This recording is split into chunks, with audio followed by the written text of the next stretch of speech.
Ya, terima kasih buat kepercayaan yang diberikan malam hari ini merupakan sebuah kepercayaan yang sangat istimewa. Ketika malam Natal kita memperingati kelahiran Tuhan Yesus. Saya diberikan kepercayaan dan saya percaya apa yang sudah disiapkan, apa yang Tuhan sudah bicara menjadi berkat buat Bapak Ibu. Dan saya juga menyambut, saya juga memberikan selamat datang buat Bapak Ibu yang baru pertama kali datang ke tempat ini. Selamat datang, selamat berjumpa, dan saya percaya ini bukan perjumpaan yang pertama dan yang terakhir. Amin. Tapi ini sebuah awal perjumpaan yang baik. Mungkin yang sudah lama tidak datang, biarlah ini bukan hanya perjumpaan setahun sekali, tetapi ini perjumpaan awal yang baik. Dan saya percaya sampai ke depan, sampai Tuhan Yesus datang yang kedua kali, kita akan tetap terus bertemu di dalam ibadah demi ibadah. Amin. Haleluya. Berikan kemuliaan buat Tuhan Yesus. Sekali lagi selamat datang. Dan juga jangan lupa besok pagi jam 7. Ya, diingat seluruh jemaat, besok pagi jam 7. Ya, kita kembali ada ibadah Natal di tempat ini. Jadi jangan lupa di-share. Tapi hari ini sudah full. Ya puji Tuhan Bapak Ibu, besok nambah-nambah sedikit, besok boleh bawa jiwa. Tapi yang dikenali gitu ya, jangan asal-asalan. Besok jam 7 pagi kita ada ibadah. Tapi ini sudah cukup pas, semua besok pagi datang. Amin. Haleluya.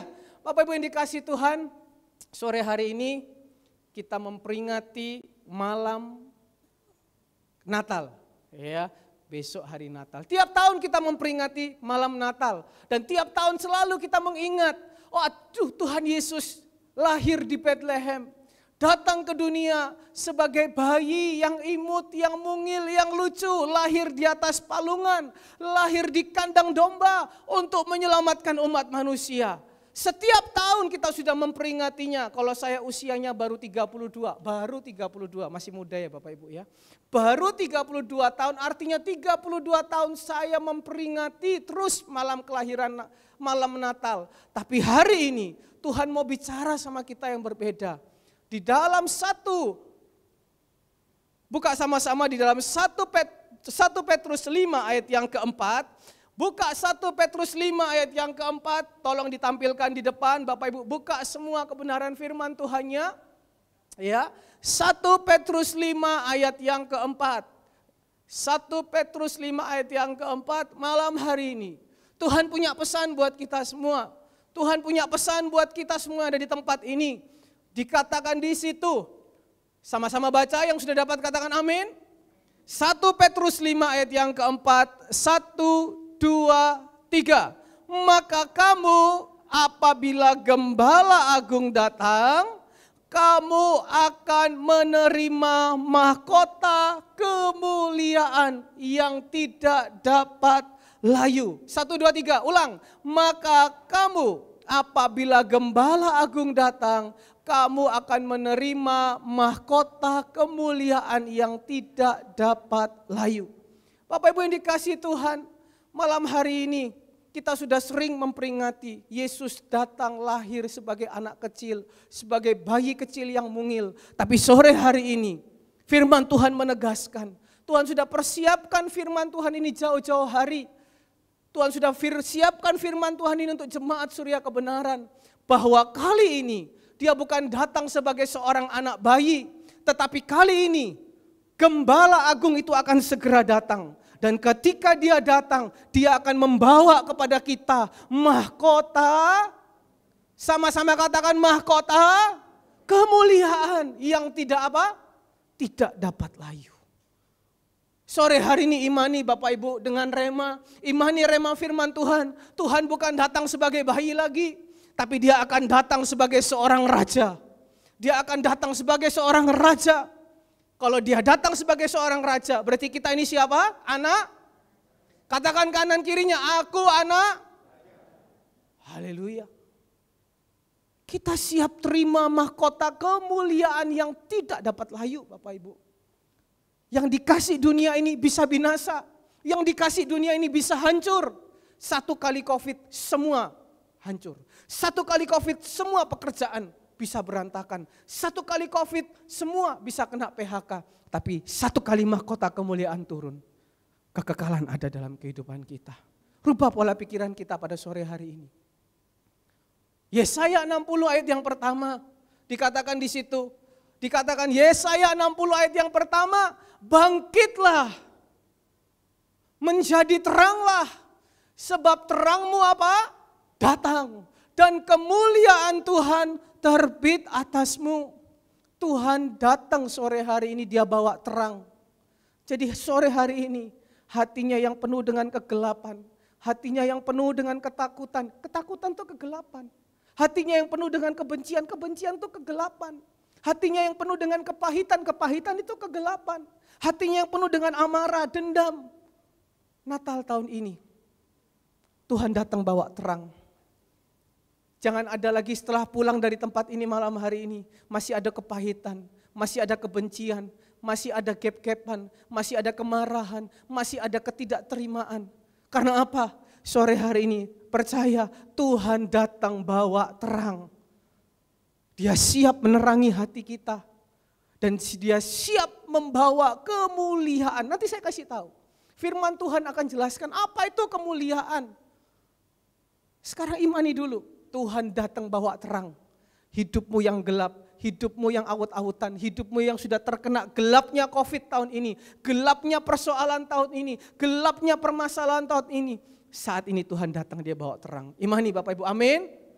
Tapi pertanyaannya, Wahyu 3 ayat yang ke-20. Wahyu 3 ayat yang ke-20 dikatakan di situ. Wahyu 3 ayat yang ke-20 dikatakan di situ. Gak bisa? Mari kita buka sama-sama. Wahyu 3 ayat yang ke-20. Oke, bisa. Lihat, aku berdiri di buka pintu dan mengetok. Jikalau ada orang mendengar suaraku. Dan apa? Perhatikan Bapak Ibu, jikalau ada orang apa? Membukakan pintu, maka aku akan masuk. Maka aku akan makan. Maka aku akan bersama-sama dengan dia. Tuhan datang bawa terang Bapak Ibu. Tuhan mau datang bawa kemuliaan.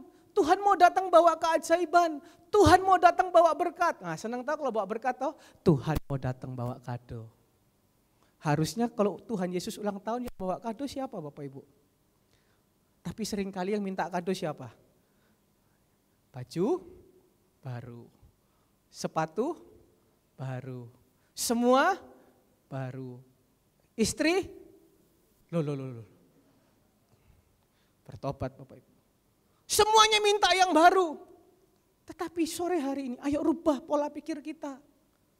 Dikatakan di situ, aku sekarang berdiri, mau bawa terang, mau bawa kemuliaan. Sekarang aku lagi ketok.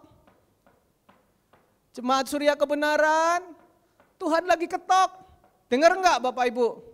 Dengar. Tapi seringkali kita dengar, tapi seringkali kita tidak buka pintu. Lawangi ora dibuka. Percuma. Sore hari ini yang mau terima terang Tuhan, yang mau menyambut Tuhan sebagai seorang raja, yang mau menyambut Tuhan sebagai seorang yang bawa kemuliaan.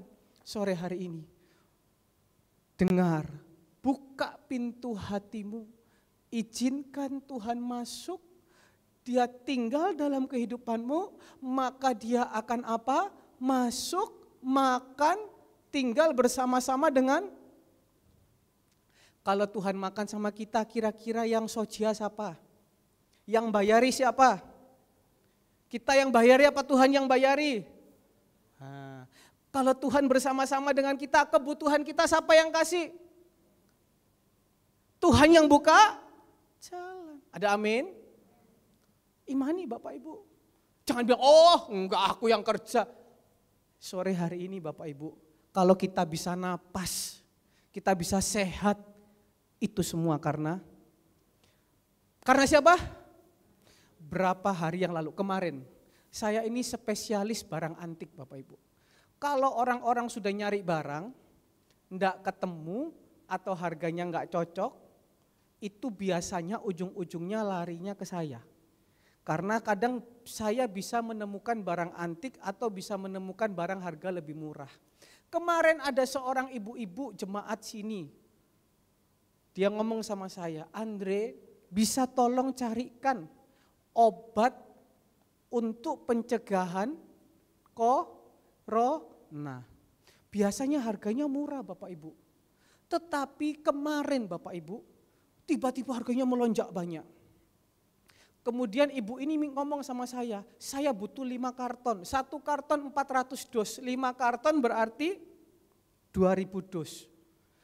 Aku kemarin baru mayukno 5 dos, jemaat Surya Kebenaran diberkati. Mayukno 2000 bungkus, 2000 kotak. Hari ini aku butuh lagi, kalau ada 4 karton, ada 5 karton, tak bayar. Saya tanya, loh kok tiba-tiba ada orang butuh banyak? Saya ngecek teman di Surabaya, saya ngecek teman di mana-mana, mereka bilang begini, kok dalam sekejap habis barang-barang ini. Kenapa? Banyak orang pesen ke luar pulau. Artinya apa? Kalau banyak permintaan berarti kebutuhan banyak. Otomatis orang lagi banyak mengidap. Itu. Jadi kalau hari ini kita bisa berkumpul di sini, sehat walafiat, bersyukurlah. Itu semua karena Tuhan. Amin. Nah hari ini Tuhan mau datang bawa kemuliaan, kita siap enggak? Rumah kita siap enggak? Kira-kira kalau Tuhan ketok pintu, ayo kita renungkan keadaan kita pagi sore hari ini.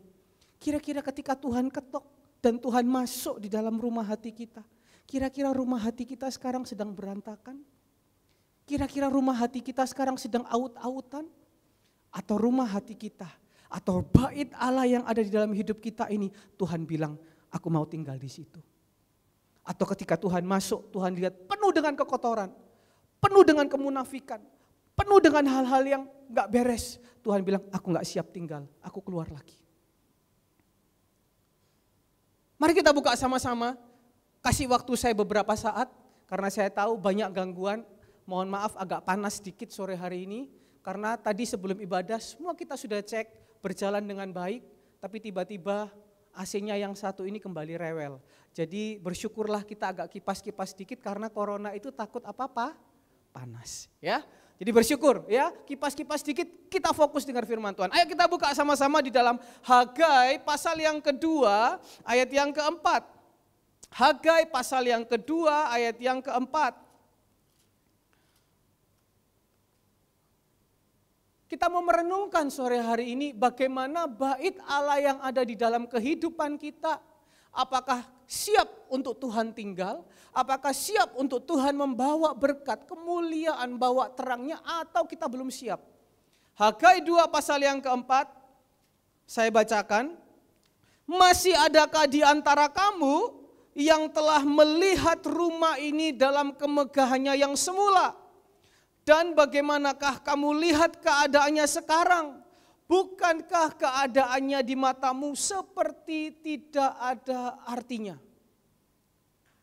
Saya ulangi, masih adakah di antara kamu yang telah melihat rumah ini dalam kemegahannya yang semula? Dan bagaimanakah kamu lihat keadaannya sekarang? Bukankah keadaannya di matamu seperti tidak ada artinya? Firman Tuhan sore hari ini mungkin agak antik, kok Natal bicaranya ini. Tapi imani, Tuhan mau bawa kemuliaan di dalam rumah hatimu, di dalam rumah tanggamu, di dalam rumah pekerjaanmu, di dalam setiap yang kau lakukan. Imani Bapak Ibu. Waktu itu bangsa Israel, ketika dia berjalan di dalam kebenaran, ketika dia berjalan di dalam tuntunan Tuhan, itu diibaratkan seperti sebuah rumah yang bangunannya megah, yang bangunannya bagus, yang bangunannya mewah. Sehingga dikatakan Salomo pada waktu itu, enggak ada orang yang bisa bangun bait Allah seperti ini kemegahannya. Oh bait Allah ini sungguh luar biasa. Oh bait Allah ini sungguh megah, bait Allah ini sungguh mewah. Sama Tuhan ingin menggambarkan ketika kita baru pertama kali kenal Tuhan. Ketika kita baru pertama kali sungguh-sungguh ikut Tuhan.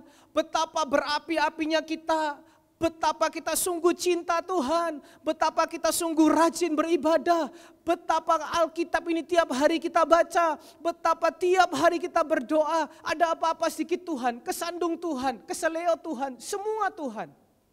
Itu digambarkan keadaan rumah yang begitu bagus, mewah. Tetapi ketika bangsa Israel terkena dengan badai penyembahan berhala, ketika mulai diberkati, ketika mulai diberikan hal-hal yang bagus-bagus, mulai neko-neko, mulai macam-macam. Sehingga apa? Cari-cari Tuhan yang lain, ilah lain. Kalau zaman sekarang berhala lain, apa yang menggantikan Tuhan? Engkau lupa berdoa karena sinetron, itu berhala. Engkau lupa baca firman Tuhan karena ingat pacaran, itu berhala. Kok ekstrim? Iya. Apapun yang kau lakukan karena kau meninggalkan Tuhan, kau melupakan Tuhan, itu berhala seperti bangsa Israel. Dan itu secara tidak langsung, jangan dipikir hanya sebentar. Secara tidak langsung mengikis imanmu, mengikis rumahmu. Sehingga rumah yang bagus itu kotor. Sehingga rumah yang bagus itu acak-acakan. Bangsa Israel dikatakan, apakah engkau masih lihat rumah yang sekarang dibandingkan dengan yang dulu? Sekarang gak ada artinya. Sore hari ini Bapak Ibu, bagaimana rumah hati kita? Setahun kita mengalami yang namanya COVID, semua yang terdampak di sini. Tapi banyak, saya dengar ada yang gajinya dipotong 50%. Saya dengar ada yang di PHK, tapi puji Tuhan, Tuhan kasih pekerjaan lagi. Tapi saya tidak pernah dengar ada jemaat di sini yang setelah di swab positif corona. Jangan dipikir itu sepele Bapak Ibu. Coba Bapak Ibu tanya teman-teman atau orang-orang yang mungkin ketika di rapid kemudian mendengar kata reaktif. Gak usah ngomong swab dulu Bapak Ibu. Coba tanya teman-teman lah atau mungkin ada di sini cuma yang gak ngomong. Ketika waktu di rapid dengar kata, oh ini reaktif. Hatinya gimana Bapak? Itu langsung kepikiran, di rumah aku habis megang pintu. Loh nanti Bapak aku kalau pegang pintu kena. Nanti aku pegang sendok, pegang gelas kena. Tapi saya dengar dari bulan 3 sampai hari ini, puji Tuhan dan dalam nama Yesus tidak ada jemaat surya kebenaran yang ketika di swab positif. Berikan kemuliaan buat Tuhan Yesus. Ada amin? Itu dulu bersyukur Bapak Ibu. Saya enggak mengada-ada, saya enggak melebih-lebihkan. Tapi semua kita ada hari ini itu semua karena Tuhan. Kembali lagi, mungkin selama setahun ini badai COVID telah menghancurkan bait Allah di dalam kehidupan kita. Kok bisa? Berapa banyak orang yang sudah mulai mundur dengan Tuhan. Berapa banyak orang yang sifatnya sudah berubah karena sudah mulai jauh dari Tuhan. Itu dikategorikan rumahnya, kemegahannya tidak seperti dulu. Enggak berbicara tentang duit Bapak Ibu, belum bicara duit. Belum bicara duit dulu. Kita bicara hati dulu. Berapa banyak orang yang masih datang ke gereja. Berapa banyak orang yang masih datang ke gereja tapi hatinya menjauh dari Tuhan. Di gereja bukan dengar firman. Buat yang lain-lain. Enggak apa-apa, itu mau-maunya Bapak Ibu. Tapi Tuhan punya perhitungan. Makanya dikatakan pasal yang ke-1 ayat yang ke-5. Hagai pasal 1 ayat yang ke-5. Oleh sebab itu beginilah firman Tuhan semesta alam. Perhatikanlah keadaanmu. Dikatakan di situ, kamu menabur banyak, tetapi membawa pulang hasil sedikit. Kamu makan, tetapi tidak kenyang. Kamu minum, tidak sampai puas. Kamu berpakaian, tetapi badanmu tidak sampai panas. Dan orang bekerja untuk upah. Ia bekerja untuk upah yang ditaruh di dalam pundi-pundi yang berlobang. Beginilah firman Tuhan semesta alam, perhatikanlah keadaanmu. Ayat yang ke-9 saya lompat, kamu mengharapkan banyak tetapi hasilnya sedikit. Dan ketika kamu menghembuskannya, ketika kamu membawanya ke rumah, aku menghembuskannya. Apa ini kok? Saya singkat, hidupnya serba pas-pasan. Kerja pontang-panting, kerja banting tulang, kaki di bawah, memang kaki di bawah ya. Kepala di bawah, kaki di atas, tetapi tetap sama. Hidupnya serba kekurangan, Tidak pernah puas. Bekerja ditaruh dalam pundi yang berlobang, dapat duit bocor, dapat duit bocor. Coba renungkan. Sore hari ini, berapa orang dapat duit bocor? Bocor sakit, bocor banyak, bocor apanya lah. Yang pengeluaran tidak guna-guna itu loh Bapak Ibu. Berapa banyak yang bocor. Kemudian harapan gak tercapai. Ini baru bicara duit. Orang Israel waktu itu, mereka mengalami ini. Padahal mereka gak kena COVID Bapak Ibu. Hanya karena apa? Rumah hatinya, bait Allah, Tuhannya dinomorduakan, Tuhannya dikesampingkan. Hidupnya pas-pasan, kekurangan. Pundi-pundinya berlobang. Orang bilang kantong bocor. Harapan gak tercapai. Bagaimana keadaan kita? Mungkin kita bisa berkata, gak khawatir, duitku deposito 7 turunan gak habis, amin. Itu cuma sudah kebenaran memang kaya-kaya, amin. Tapi mungkin yang lain. Perseteruan dalam rumah tangga. Suami istri gak pernah akur. Loh, jangan dipikir gak mempengaruhi Bapak Ibu. Coba di rumah tiap hari berkelahi. Nanti kan piring pecah satu, besok pecah satu, besok pecah satu. Gantian, piring habis kipas angin dilempar. Kipas angin rusak gak bisa beli, ganti lagi, besok AC yang dilempar. Kurang kursi yang dilempar. Bocor lagi. Istri selingkuh, suami selingkuh, anak kurang ajar. Itu juga masalah Bapak Ibu. Artinya apa? Bukan bicara duit saja, tetapi di dalam hati enggak ada damai. Di dalam hati enggak ada kepuasan. Belum lagi sakit-sakitan. Coba hitung kalau orang sakit-sakitan, 1 bulan itu obat habis berapa? Saya enggak nakut-nakuti.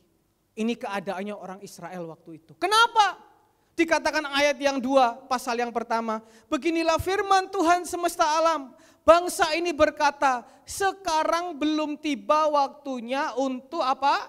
Membangun kembali rumah Tuhan. Itu loh masalahnya Bapak Ibu. Kenapa bangsa Israel gak bisa terima kemuliaan Tuhan? Bangsa Israel gak bisa menyambut Tuhan sebagai seorang raja. Ya anak kecil aja terus dipalungan itu.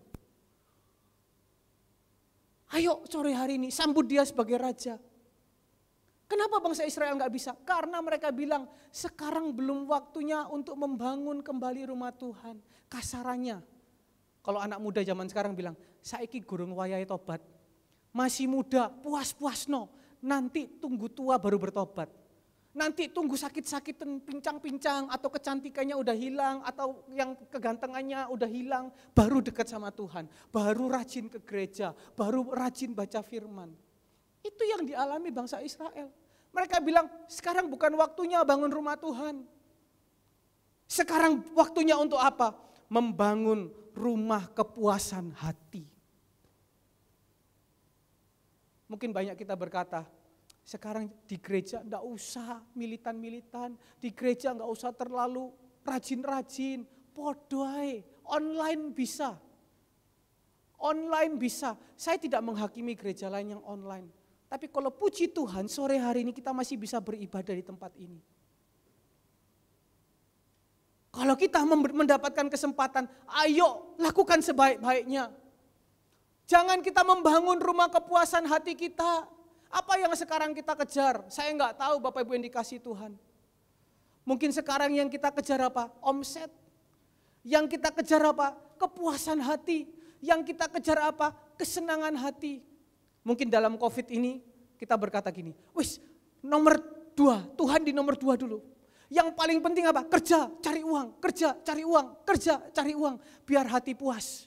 Betul Bapak Ibu, enggak ada uang enggak bisa makan. Tapi sore hari ini bukan Tuhan bilang kita enggak kerja, bukan Tuhan bilang kita enggak ngelakuin apa-apa.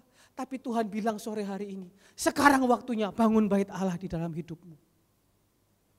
Engkau yang mulai mundur, engkau yang mulai jauh dari Tuhan, sore hari ini renungkan. Jangan kau membangun kepuasan hatimu terus. Kita enggak tahu kapan waktunya Tuhan datang. Bisa besok, bisa lusa. Katanya Ibu Andreas tadi pagi, saya sudah dengar dari waktu zaman saya bertobat 20 tahun lalu, Tuhan sudah dekat. Tapi kita harus selalu jaga-jaga Bapak Ibu. Amin. Yang kita bangun apa? Rumah kepuasan hati. Ujung-ujungnya apa? Hidup pas-pasan. Semua bocor, damai tidak ada. Yang kita bangun apa lagi? Rumah hawa nafsu. Ini khusus buat anak-anak muda. Mumpung banyak anak muda di tempat ini. Saya undang setiap hari Sabtu, jam 4 sore kita ada ibadah kaum muda di tempat ini. Nanti saya kasih tahu, anak kaum muda di tempat ini tuh beda-beda loh sama yang lain. Nanti saya cerita, ya ada bedanya. Mungkin anak muda di sini kalah ngetren, baju-bajunya mungkin kelihatan kolot-kolot gitu kan ya. Rompi, rok panjang, kalau di luar rok pendek, kalau perlu gak usah pakai celana. Iya kan? Biar di sini kolot-kolot sementara aja gak apa-apa. Saya cerita ya, saya pernah bicara dengan anak kaum muda. Saya masih muda, teman saya banyak yang muda-muda. Anak muda ini cerita, untung bukan anak muda di sini. Saya pernah membohongi mama saya. Ini mama-mama harus pinter. Ya, saya pernah membohongi mama saya alasan nginep di rumah teman. Tak buka, ibu-ibu nanti sampai belakang saya dikasih makanan, tak buka rahasianya ini. Tapi bukan jemaat sini, saya punya teman juga di luar banyak. Saya juga pernah muda. Iya masih muda. Dia bilang gini, "Mah, aku pamit ya, kerja kelompok di rumah teman. Nginep di rumah teman." Ya. Kemudian aku ini penasaran sama yang namanya tempat dugem. Oh gitu ya.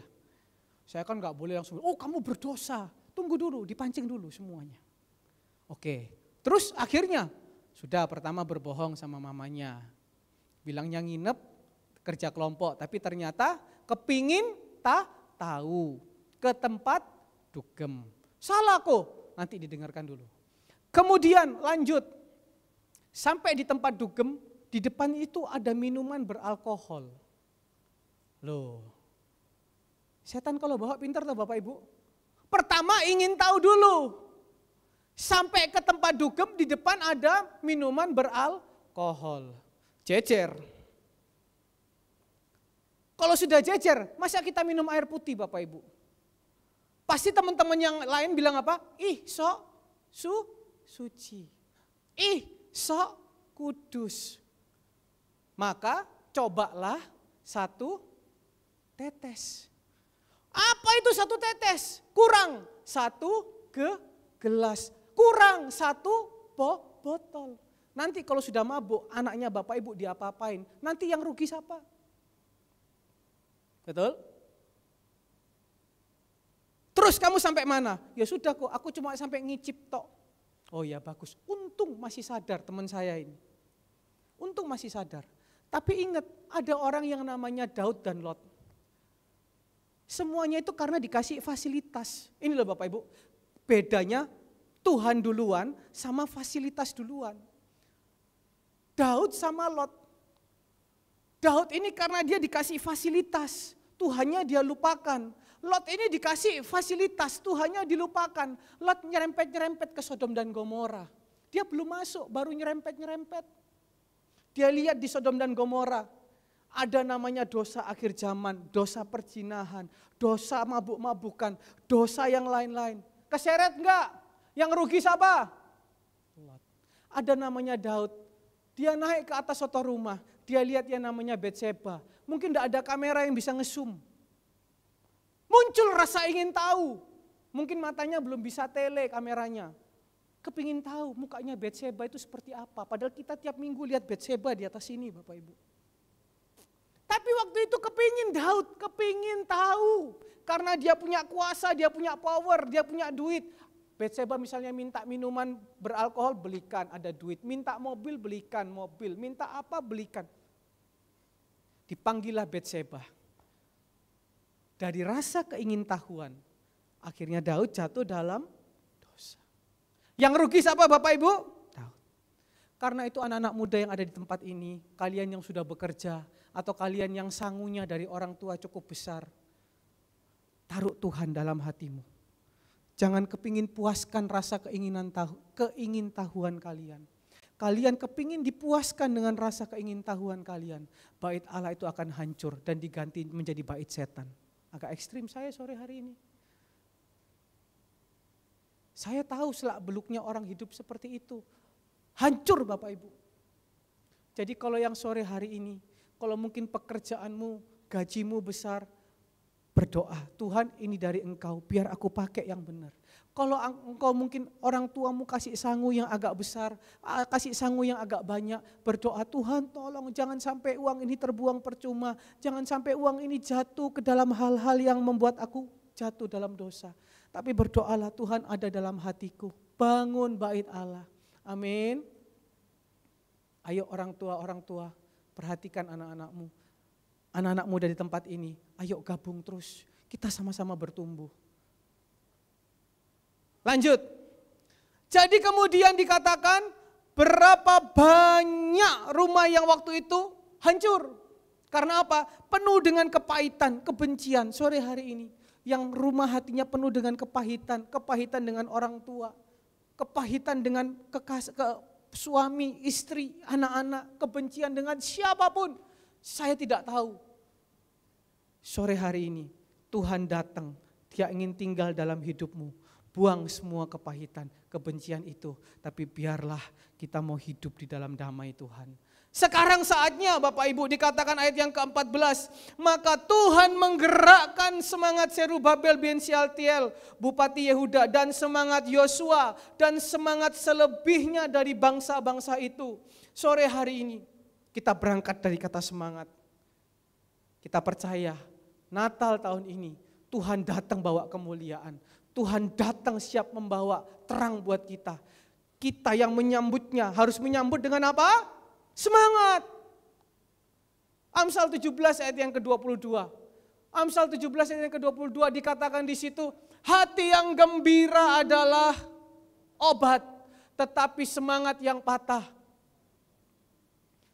Orang boleh sakit, tapi tidak boleh kehilangan semangat. Orang boleh bangkrut, tapi tidak boleh kehilangan semangat. Tuhan bilang sore hari ini, semangat. Bukan hanya semangat, pasal yang kedua ayat yang ke-5. Pasal yang kedua ayat yang ke-5. Tetapi sekarang, Hagai pasal yang kedua ayat yang ke-5 dikatakan, tetapi sekarang apa? Kuatkanlah hatimu. Lihat loh Bapak Ibu, dari bondo semangat, Kaleb usia 80 tahun, dia katakan aku merasa lebih muda berapa puluh tahun? 40 tahun. Lihat Bapak Sirait di tempat ini, usianya berapa? Tetapi seperti anak muda. Semangatnya, biar jalannya begini Bapak Ibu. Sedikit-sedikit jatuh, kalau nggak ada yang megang jatuh. Mana Ibu Ripa? Oh iya. Biar bagaimanapun usianya, tetapi ketika ada semangat Bapak Ibu, itu akan terus memompa kehidupannya. Jadi apapun keadaan kita sore hari ini, Tuhan mau kasih semangat yang baru. Mau enggak kita semangat? Enggak hanya semangat, Tuhan bilang kuatkan hatimu.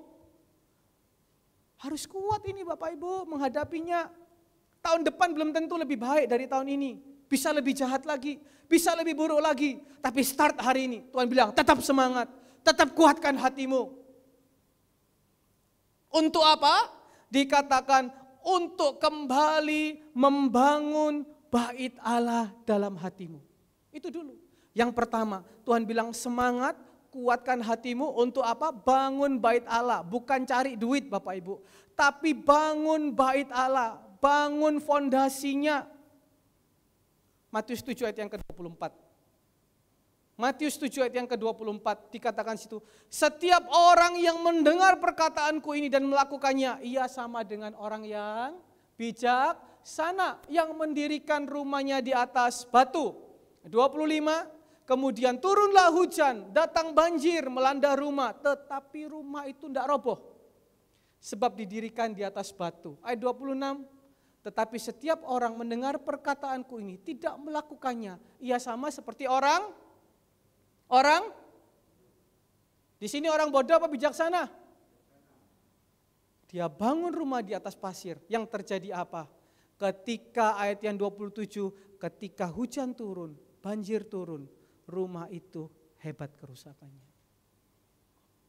Tuhan bilang sore hari ini, semangat, kuatkan hatimu untuk apa? Bangun bait Allah. Bapak Ibu, bangun rumah itu kalau nggak punya semangat di dasar Bapak Ibu. Bapak Gembala mau bangun di belakang. Tetapi untuk memulainya itu enggak gampang Bapak Ibu. Membutuhkan semangat khusus, membutuhkan apa? Dana khusus, membutuhkan apa? Perlengkapan khusus, enggak main-main, harus kuat hati. Barusan gereja ini renovasi, enggak sebagus ini. Untuk menjalankannya, itu enggak segampang yang Bapak Ibu pikir. Belum lagi prosesnya, belum lagi ketemu tukangnya, belum lagi ketemu nanti biaya-biayanya. Itu harus menguatkan hati. Tapi sore hari ini Tuhan bilang, kalau engkau mau terima kemuliaan Tuhan, engkau harus semangat, kuatkan hatimu untuk bangun bait Allah. Tapi bangun bait Allah enggak boleh setengah-setengah. Bapak Ibu di sini kalau bangun rumah, mau bangun rumah yang setengah-setengah, mau bangun rumah yang setengah jadi atau yang betul-betul jadi? Yang fondasinya enggak kuat itu setengah jadi. Kena pasir goyang. Kena angin runtuh. Biar tampilannya bagus Bapak Ibu. Biar kelihatan, oh mewah ya, oh bagus ya. Marmernya boleh 10 miliar. Atapnya boleh 2 miliar. Itu sama kalau saya gambarkan. Bedaknya boleh 4 juta. Samponya boleh 1 juta. Bulu matanya boleh Sephora. Saya enggak endorse Bapak Ibu. Ya kan, bedaknya boleh. Parfumnya boleh yang mahal-mahal. Tapi kalau kena masalah sedikit marah. Kena masalah sedikit jengkel. Kena masalah sedikit nangis. Kena masalah sedikit kepahitan. Itu bangun di atas pasir. Bangun rumah yang betul-betul bagus Bapak Ibu tahun ini. Harus kuat, ada masalah kuat, ada diserang kepahitan, menter. Diserang mungkin di dalam bisnis, diserang mungkin di dalam sekolah, biasa. Jadi saya mau kasih tahu hari ini Bapak Ibu, boleh yang datang sana Kristen, sini Kristen. Boleh sana pengikut Kristus, boleh sini ngakunya pengikut Kristus, boleh di sana ngakunya ibadah, boleh di sini ngakunya ibadah. Tetapi yang membedakan apa? Fondasinya. Barusan hari Senin ada kebaktian Natal guru-guru se-Surabaya. Guru-guru agama. Ya, guru-guru agama se-Surabaya. Ketuanya, wah luar biasa, Bapak Hengki, suami dari Ibu Betseba yang tadi kita bilang-bilang itu. Jadi Daudnya itu kan di situ. Waktu sudah selesai pujian, kan firman Tuhan Bapak Ibu. Wah, itu loh yang membedakan. Bukan saya bilang gereja lain jelek, enggak. Gereja lain semua bagus-bagus. Yang Kristen di luar sana bagus-bagus. Tapi saya hanya menceritakan bedanya. Dan saya berharap tidak besar kepala kalian. Dan saya berharap kalian mempertahankan betul-betul. Tidak hanya pupurnya aja yang bagus. Beda loh Bapak Ibu. Ketika firman Tuhan disampaikan. Hamba Tuhan dari luar lagi, tinggi besar. Ketika disampaikan firman, guru-guru di sini, mohon maaf, saya juga pernah jadi murid. Guru-guru di sini ribut sendiri, mainan HP semua. Guru-guru yang masih muda-muda ribut di luar, nggak tahu urusan apa. Tetapi saya lihat anak muda Surya Kebenaran, biar kadang seringkali bongol, biar kadang seringkali suka melawan, biar kadang seringkali suka mokong, tapi itu yang membedakan. Mereka datang seperti seorang pahlawan, pakai batik semua, jejer di belakang, tidak ada yang di luar, semuanya buka Alkitab mendengarkan firman Tuhan. Berikan kemuliaan buat Tuhan Yesus. Itulah Bapak Ibu, fondasinya beda. Dan saya percaya mereka bukan hanya jago di sini, mereka juga seorang pekerja-pekerja yang sukses, diberkati dalam pekerjaannya. Amin. Karena itu sore hari ini, anak-anak muda, ayo saya undang juga, bergabunglah. Orang-orang tua, dorong anakmu datang kembali ke tempat ini. Dorong beribadah. Memang gak enak, tapi kuatkan hatimu. Saya agak lama di sini. Yang sudah tadi dipuji-puji, bersyukurlah. Bangkit lagi, bangun lebih bagus lagi. Bukan hanya stop sampai dibangun, loncat, saya cepat sudah sampai sini. Dikatakan ayat yang kelima, setelah kuatkan hatimu segala rakyat negeri, demikianlah firman Tuhan, baru kemudian apa? Bekerjalah.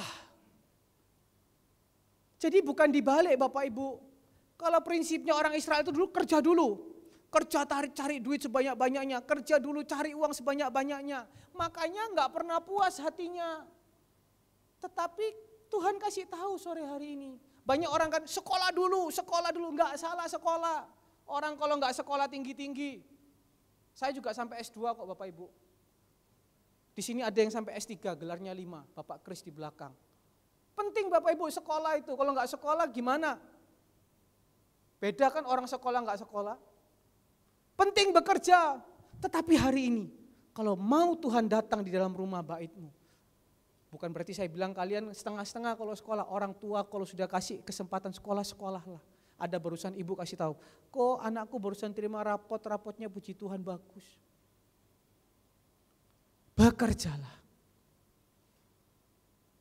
Iman tok enggak bekerja, mati Bapak Ibu. Betul apa betul? Iman tok enggak jalan, mati Bapak Ibu. Kalau Bapak Gembala tidak dikasih kekuatan daripada Tuhan. Waktu itu saya ingat koran mengatakan Surabaya akan PSBB. Sudah ada surat dari RT RW, dari pihak-pihak yang memang berkepentingan, ibadah sementara di stop. Kalau kita hanya berharap kuatkan hati toh. Ya sudah nanti di rumah kita kuatkan hati. Tetapi dari bulan 3 sampai hari ini, ibadah di tempat ini tidak pernah stop. Itu namanya bekerja. Tetapi tetap sesuai protokol. Hari ini saya juga berterima kasih, saya mengapresiasi seluruh jemaat. Tadi di WA sudah dikatakan ketika datang pakailah masker dan puji Tuhan. Tadi saya ngecek semua datang pakai masker. Kemudian setelah pakai masker cuci tangan dari ember hijau. Ya, jemaat semua mau cuci tangan, puji Tuhan. Jaga jarak loh Bapak Ibu, semua jaga jarak, berikan kemuliaan buat jemaat Surya Kebenaran. Terima kasih. Sampai nanti pun kita akan lakukan hal yang sama. Itu bekerja di situ Bapak Ibu. Ikuti protokolnya. Yang bekerja, dimanapun sekarang kau bekerja, bekerjalah dengan jujur. Segalak-galaknya bosmu, segalak-galaknya mungkin pimpinanmu, engkau tetap jalan benar, engkau tetap jalan sesuai dengan apa yang Tuhan perintahkan. Jalan yang baik, yang sekolah, yang kuliah, berjalanlah terus, jangan males, sungguh-sungguh. Saya percaya ketika orang punya bait Allah yang bagus, pekerjaannya itu pasti dia sungguh-sungguh. Sekolahnya pasti sungguh-sungguh. Dia akan pasti jujur dalam setiap apa yang dia perbuat. Tapi kalau orang yang didahulukan bekerjanya dulu, tapi bait Allahnya rusak, rumahnya ini dari pasir, gampang korupsi. Bapak Gembala sekarang sedang terus memberikan kekuatan dengan seorang sudah jadi bupati. Namun tiap hari terus Bapak Gembala memberikan firman. Bapak Gembala enggak pernah ngomong politik atau minta A, B, C, D. Tidak pernah, hanya menguatkan firman. Firman, karena apa? Memang yang dibutuhkan itu. Kalau enggak ada itu, nanti ketika sudah pegang kekuasaan, awalnya masih dalam nama Yesus, awalnya masih berdoa. Nanti ketika sudah pegang itu yang namanya kekuasaan, pegang yang namanya keuangan, gayanya beda. Siapa lu, siapa gua? Betul? Didik, bangun bait Allah. Ketika bait Allah itu benar, anakmu kalau bekerja sungguh-sungguh. Sekolah Tuhan kasih kepintaran, butuh kerja, Tuhan kasih kerja. Tuhan tidak pernah tinggalkan. Karena dikatakan apa? Bekerjalah sebab aku ini apa? Menyertai kamu. Demikianlah firman Tuhan semesta alam. Tapi kalau kita enggak melangkah, apa yang mau disertai? Mek bondo menguatkan hati. No, kerja Bapak Ibu. Pakai hikmat, Tuhan pasti buka jalan. Tuhan pasti buka pintu. Yang melayani Tuhan, ayo layani sungguh-sungguh. Yang datang ibadah sungguh-sungguh. Apa ini kok pujiannya lama banget sih? Biasanya aku cuma 1 jam saja. Iki kok 3 jam saja. Oh, ada kata sajanya lagi. Enggak apa-apa Bapak Ibu, mumpung masih ada kesempatan. Toh kita juga bukan buang-buang waktu kok. Apa ini nyanyi kok suwe? Apa ini kok khotbah kok suwe? Bokongku panas kabeh. Enggak apa-apa, Tuhan akan membentuk menjadi seperti gitar Spanyol dan Belanda. Jangan khawatir. Amin. Yang melayani, ayo layani baik-baik. Besok pagi jangan lupa, ada persembahan yang bagus. Ibu-ibu nyanyi. Nanti lihat ibu-ibu Surya Kebenaran ini. Aduh Bapak Ibu, kalah ibu-ibu yang lain. Cantiknya luar biasa banget. Amin. Loh kok yang amin 1? Amin. Suami-suaminya bangga enggak punya istri melayani Tuhan? Loh kok cuma, berarti suaminya enggak bangga ini? Oh banyak ceweknya ya Bapak Ibu ya. Berdoa, yang suami-suaminya belum ada di tempat ini. Berdoalah supaya suamimu juga datang bertobat cari Tuhan. Yang terakhir, Tuhan bilang apa? Sebab aku menyertai engkau. Ayat yang ke-6 bagian yang terakhir.